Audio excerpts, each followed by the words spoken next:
County in Southern California until 6:30 p.m. PDT. At 3:20 p.m. PDT, gauge reports indicated thunderstorms producing heavy rain across the warned area. Between 0.5 and 1 inch of rain has fallen. The expected rainfall rate is 0.5 to 0.75 inches in 1 hour. Flash flooding is ongoing or expected to begin shortly. Hazard: flash flooding caused by thunderstorms. Source: gauges reported. Impact: flash flooding of small creeks and streams, urban areas, highways, streets and underpasses, as well as other poor drainage and low-lying areas.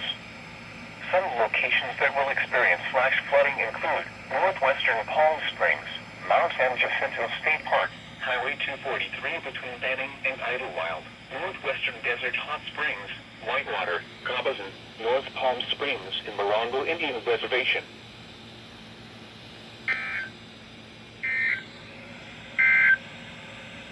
Flash flood